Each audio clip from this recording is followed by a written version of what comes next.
Cleopatra by Jacob Abbott. Preface. Of all the beautiful women of history, none has left us such convincing proofs of her charms as Cleopatra, for the tide of Rome's destiny, and therefore that of the world, turned aside because of her beauty.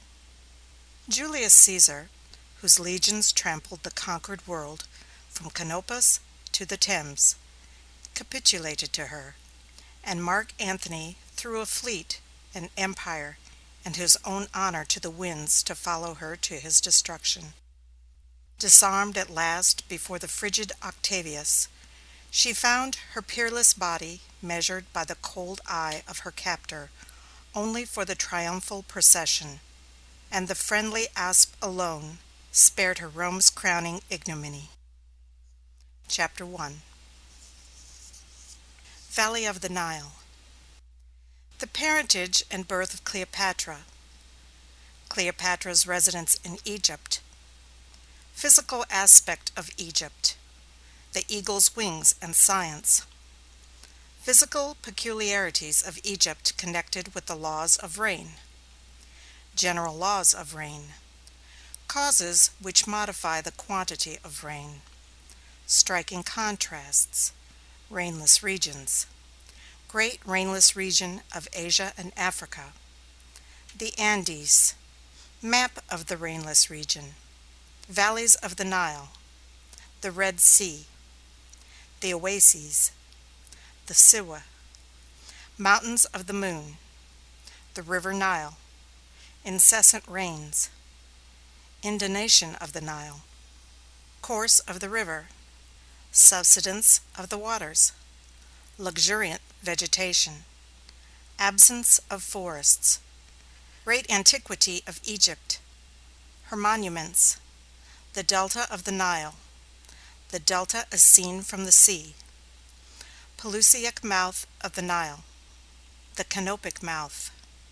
Ancient Egypt. The pyramids. Conquests of the Persians and Macedonians. The Ptolemies. Founding of Alexandria. The Pharaohs. The story of Cleopatra is a story of crime. It is a narrative of the course and the consequences of unlawful love. In her strange and romantic history, we see this passion portrayed with the most complete and graphic fidelity in all its influences and effects. Its uncontrollable impulses, its intoxicating joys, its reckless and mad career, and the dreadful remorse and ultimate despair and ruin in which it always and inevitably ends. Cleopatra was by birth an Egyptian.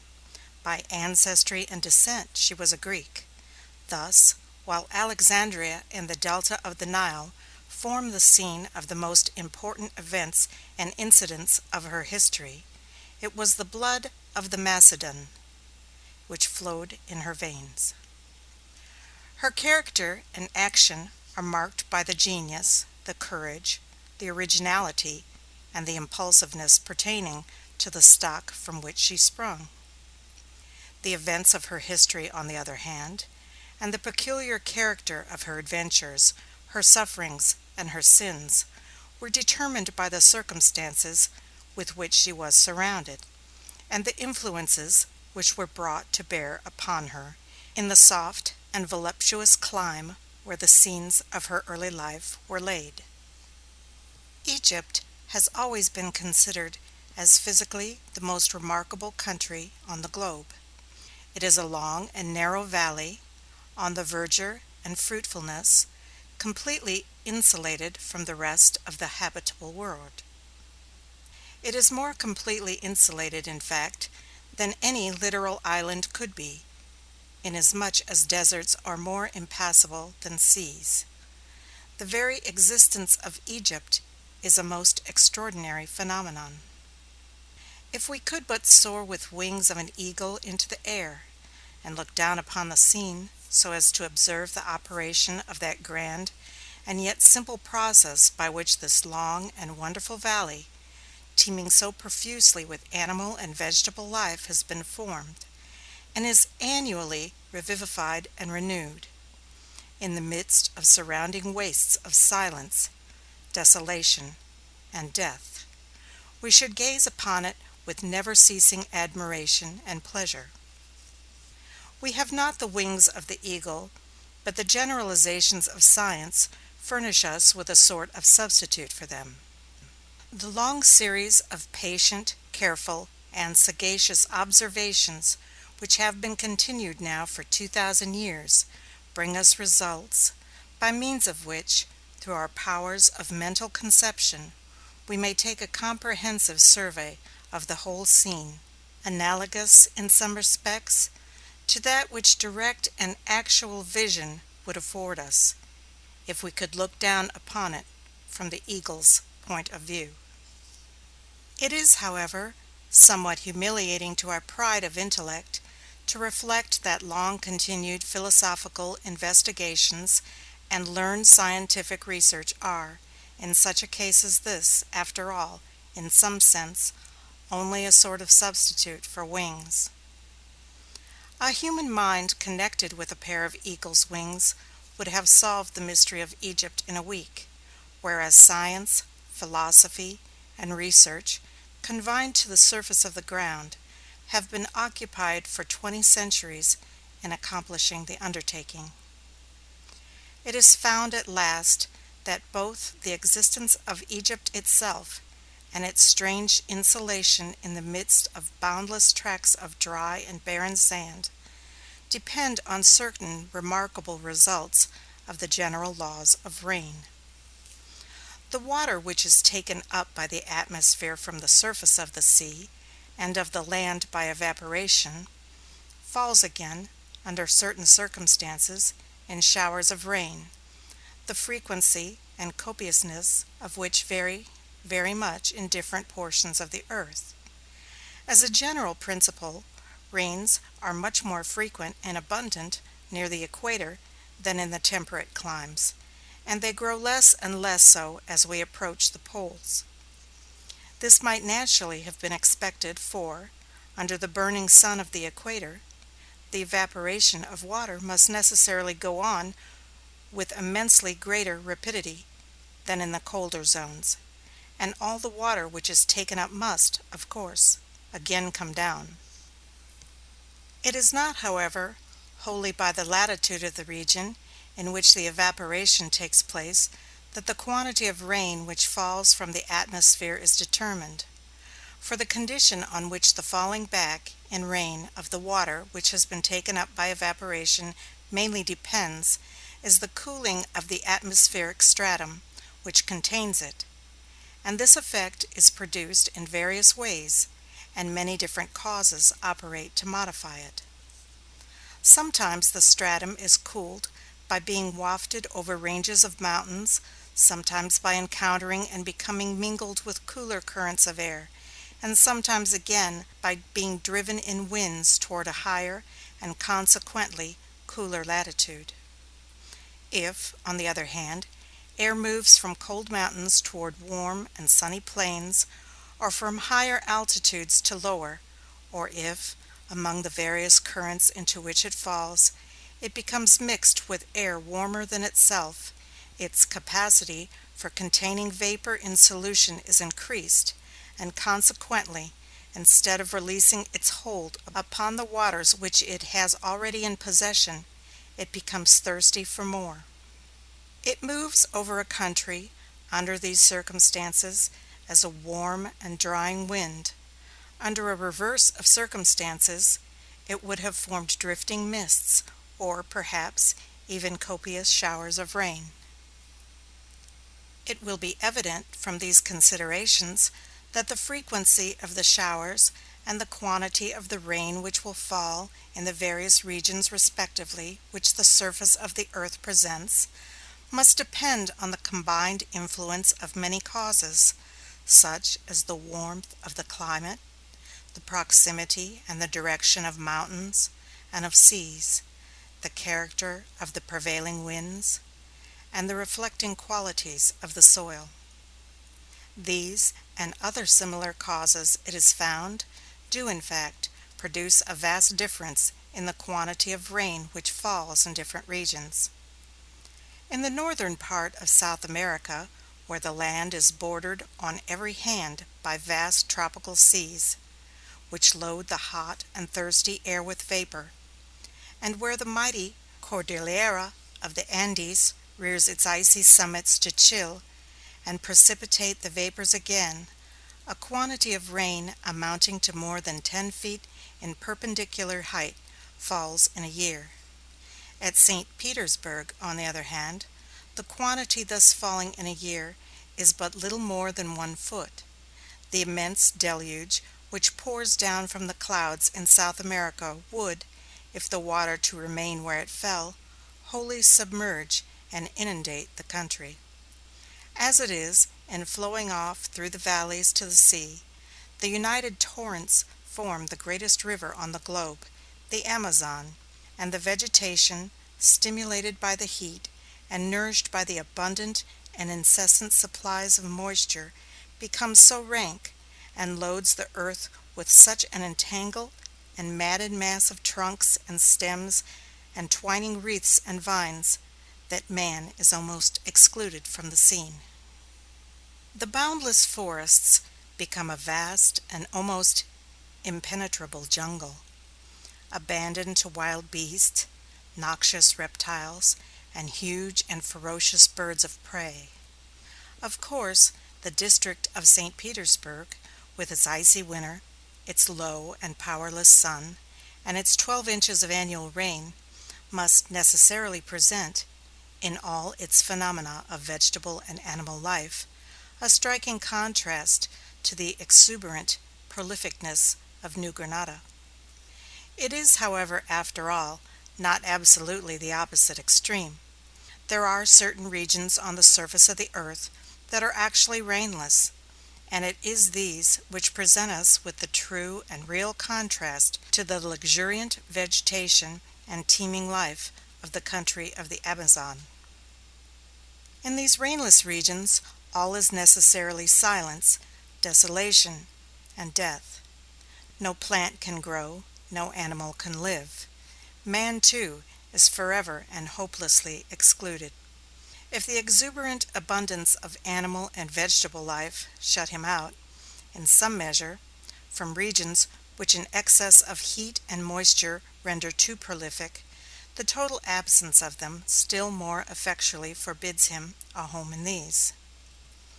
They become, therefore, vast wastes of dry and barren sands in which no root can find nourishment, and of dreary rocks to which not even a lichen can cling.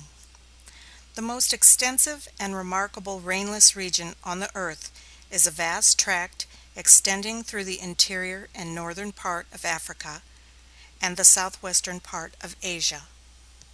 The Red Sea penetrates into this tract from the south, and thus breaks the outline and continuity of its form, without, however, altering or essentially modifying its character.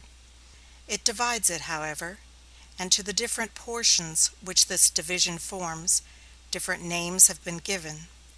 The Asiatic portion is called Arabia Deserta. The African tract has received the name of Sahara, while between these two, in the neighborhood of Egypt, the barren region is simply the desert. The whole tract is marked, however, throughout, with one all-pervading character, the absence of vegetable and consequently of animal life, on account of the absence of rain. The rising of a range of lofty mountains in the center of it, to produce a precipitation of moisture from the air, would probably transform the whole of the vast waste into as verdant and fertile and populous a region as any on the globe. As it is, there are no such mountains. The whole tract is nearly level, and so little elevated above the sea that, at the distance of many hundred miles in the interior, the land rises only to the height of a few hundred feet above the surface of the Mediterranean, whereas in New Granada, at less than 100 miles from the sea, The chain of the Andes rises to elevations of from 10 to 15,000 feet.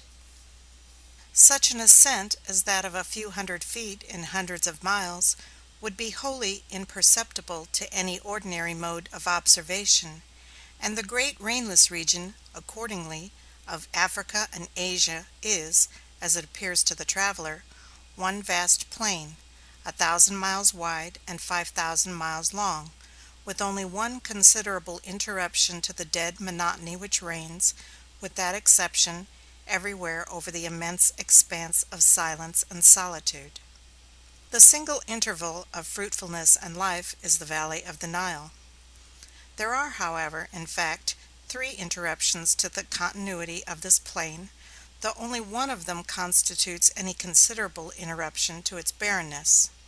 They are all of them valleys extending from north to south and lying side by side.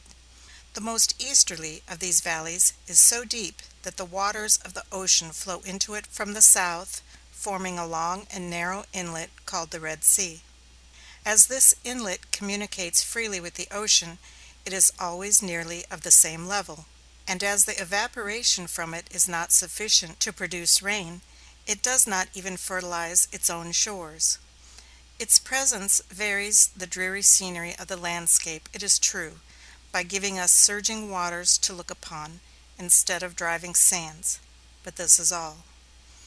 With the exception of the spectacle of an English steamer passing, at weary intervals over its dreary expanse, and some moldering remains of ancient cities on its eastern shore, it affords scarcely any indications of life.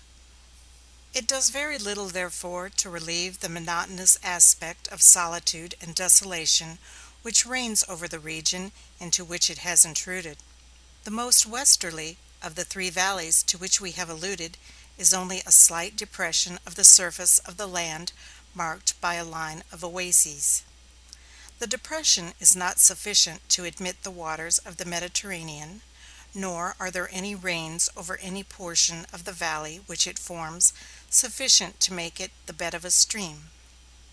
Springs issue, however, here and there, in several places, from the ground, and percolating through the sands along the valley, give fertility to little dells, long and narrow, which, by the contrast that they form with the surrounding desolation, seem to the traveler to possess the verdure and beauty of paradise. There is a line of these oases extending along this westerly depression, and some of them are of considerable extent. The oasis of Siweh, on which stood the far-famed temple of Jupiter Ammon, was many miles in extent, and was said to have contained in ancient times a population of 8,000 souls. Thus, while the most easterly of the 3 valleys which we have named was sunk so low as to admit the ocean to flow freely into it, the most westerly was so slightly depressed that it gained only a circumscribed and limited fertility through the springs, which, in the lowest portions of it, oozed from the ground. The 3rd valley, the central one, remains now to be described. The reader will observe, by referring once more to the map, that south of the great rainless region of which we are speaking, there lies groups and ranges of mountains in Abyssinia called the Mountains of the Moon. These mountains are near the equator, and the relation which they sustain to the surrounding seas and to currents of wind which blow in that quarter of the world is such that they bring down from the atmosphere, especially in certain seasons of the year, vast and continual torrents of rain. The water which thus falls drenches the mountainsides and deluges the valleys. There is a great portion of it which cannot flow to the southward or eastward toward the sea, as the whole country consists, in those directions, of continuous tracts of elevated land. The rush of water thus turns to the northward, and pressing on across the desert through the great central valley which we have referred to above, it finds an outlet at last in the Mediterranean, at a point 2,000 miles distant from the place where the immense condenser drew it from the skies. The river thus created is the Nile. It is formed, in a word, by the surplus waters of a district inundated with rains, in their progress across a rainless desert seeking the sea. If the surplus water upon the Abyssinian mountains had been constant and uniform, the stream, in its passage across the desert, would have communicated very little fertility to the barren sands which it traversed. The immediate banks of the river would have, perhaps, been fringed with verdure, but the influence of the irrigation would have extended no farther than the water itself could have reached, by percolation through the sand. But the flow of the water is not thus uniform and steady. In a certain season of the year the rains are incessant, and they descend with such abundance and profusion as almost to inundate the districts where they fall. Immense torrents stream down the mountainsides, the valleys are deluged, plains turn into morasses, and morasses into lakes. In a word, the country becomes half submerged, and the accumulated mass of waters would rush with great force and violence down the central valley of the desert which forms their only outlet. If the passage were narrow, and if it made any considerable descent in its course to the sea. It is, however, not narrow, and the descent is very small. The depression in the surface of the desert, through which the water flows, is from 5 to 10 miles wide, and though it is nearly 2,000 miles from the rainy district across the desert to the sea, the country for the whole distance is almost level. There is only sufficient descent, especially for the last 1,000 miles, to determine a very gentle current to the northward in the waters of the stream. Under these circumstances, the immense quantity of water which falls in the rainy district in these inundating tropical showers expands over the whole valley, and forms for a time an immense lake, extending in length across the whole breadth of the desert. This lake is, of course, from 5 to 10 miles wide, and 1,000 miles long. The water in it is shallow and turbid, and it has a gentle current toward the north. The rains at length in a great measure cease, but it requires some months for the water to run off and leave the valley dry. As soon as it is gone, there springs up from the whole surface of the ground, which has been thus submerged, a most rank and luxuriant vegetation. This vegetation, now wholly regulated and controlled by the hand of man, must have been, in its original and primeval state, of a very peculiar character.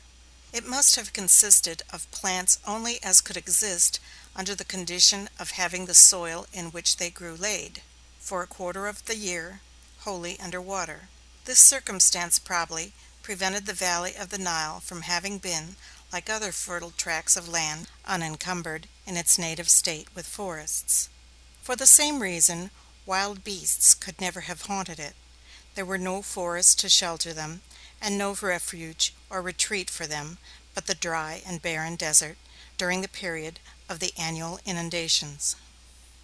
This most extraordinary valley seems thus to have been formed and preserved by Nature herself for the special possession of man. She herself seems to have held it in reserve for him from the very morning of creation, refusing admission into it to every plant and every animal that might hinder or disturb his occupancy and control. And if he were to abandon it now for 1,000 years, and then return to it once more, he would find it just as he left it, ready for his immediate possession. There would be no wild beasts that he must first expel, and no tangled forests would have sprung up that his axe must first remove. Nature is the husbandman who keeps this garden of the world in order, and the means and machinery by which she operates are the grand evaporating surfaces of the seas, the beams of the tropical sun, the lofty summits of the Abyssinian mountains, and, as the product and result of all this instrumentality, great periodical inundations of summer rain. For these or some other reasons, Egypt has been occupied by man for the most remote antiquity. The oldest records of the human race, made 3,000 years ago, speak of Egypt as ancient then, when they were written.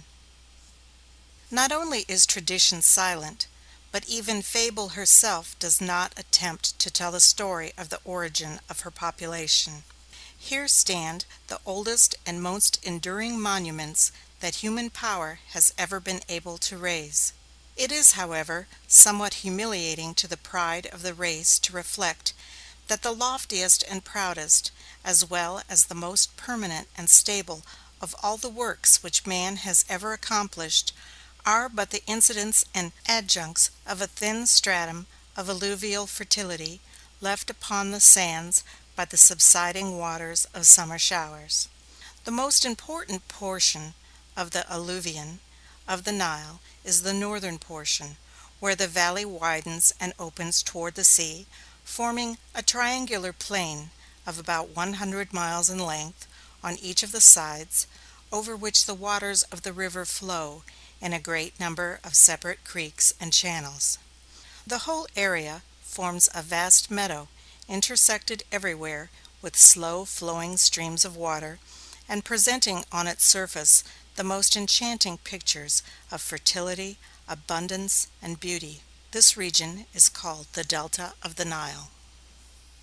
The sea upon the coast is shallow, and the fertile country formed by the deposits of the river seems to have projected somewhat beyond the line of the coast, although, as the land has not advanced perceptibly for the last 1,800 years, it may be somewhat doubtful whether the whole of the apparent protrusion is not due to the natural conformation of the coast rather than to any changes made by the action of the river. The delta of the Nile is so level itself and so little raised above the level of the Mediterranean that the land seems almost a continuation of the same surface with the sea, only, instead of blue waters topped with white-crested waves, we have broad tracts of waving grain and gentle swells of land crowned with hamlets and villages.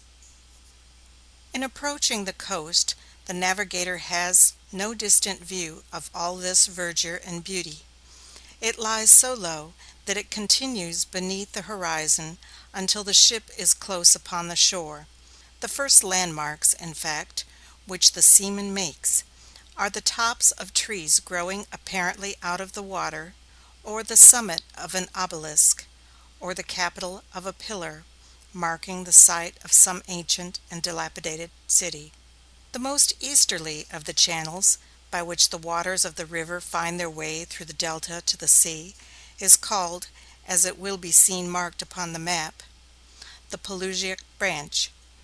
It forms almost the boundary of the fertile region of the delta on the eastern side. There was an ancient city named Pelusium near the mouth of it. This was, of course, the first Egyptian city reached by those who arrived by land from the eastward, traveling along the shores of the Mediterranean Sea. On account of its thus marking the eastern frontier of the country, it became a point of great importance, and is often mentioned in the histories of ancient times. The westernmost mouth of the Nile, on the other hand, was called the Canopic mouth. The distance along the coast from the Canopic mouth to the Pelusium was about 100 miles. The outline of the coast was formerly, as it still continues to be, very irregular, and the water shallow. Extended banks of sand protruded into the sea, and the sea itself, as if in retaliation, formed innumerable creeks and inlets and lagoons in the land. Along this irregular and uncertain boundary, the waters of the Nile and the surges of the Mediterranean kept up an eternal war, with energies so nearly equal that now, after the lapse of 1,800 years since the state of the contest began to be recorded, neither side has been found to have gained any perceptible advantage over the other. The river brings the sands down, and the sea drives them incessantly back, keeping the whole line of the shore in such a condition as to make it extremely dangerous and difficult of access to man. It will be obvious from this description of the valley of the Nile that it formed a country which in ancient times isolated and secluded, in a very striking manner, from all the rest of the world. It was wholly shut in by deserts on every side, by land, and the shoals and sandbars and other dangers of navigation which marked the line of the coast seemed to forbid approach by sea. Here it remained for many ages under the rule of its own native ancient kings. Its population was peaceful and industrious. Its scholars were famed throughout the world for their learning, their science, and their philosophy.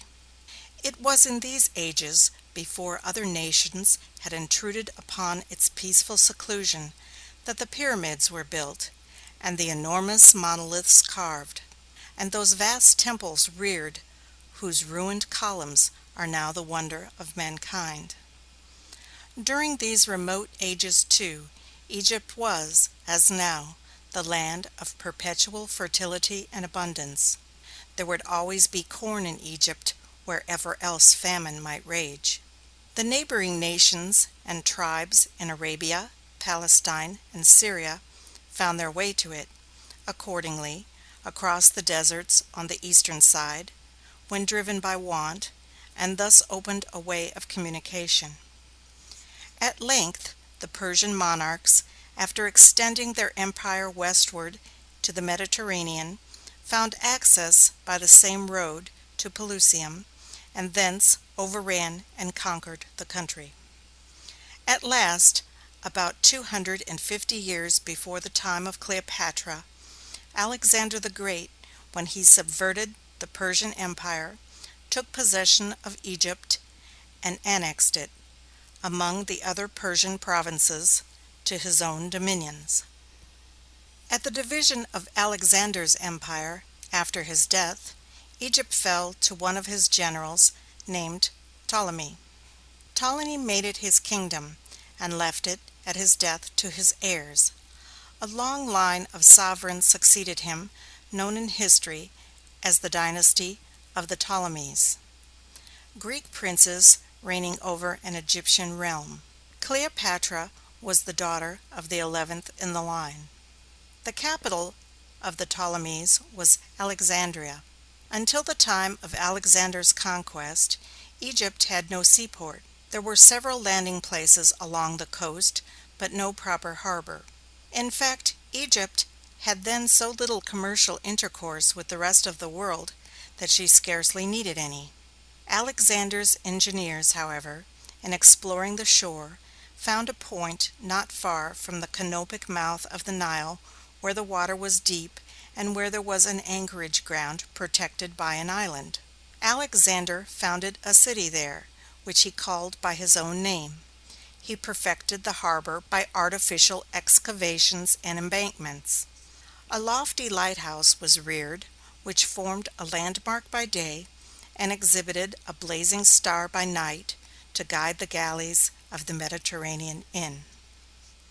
A canal was made to connect the port with the Nile, and warehouses were erected to contain the stores of merchandise.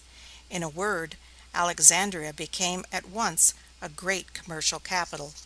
It was the seat, for several centuries, of the magnificent government of the Ptolemies, and so well was its situation chosen for the purposes intended that it still continues, after the lapse of 20 centuries of revolution and change, one of the principal emporiums of the commerce of the East. End of chapter 1.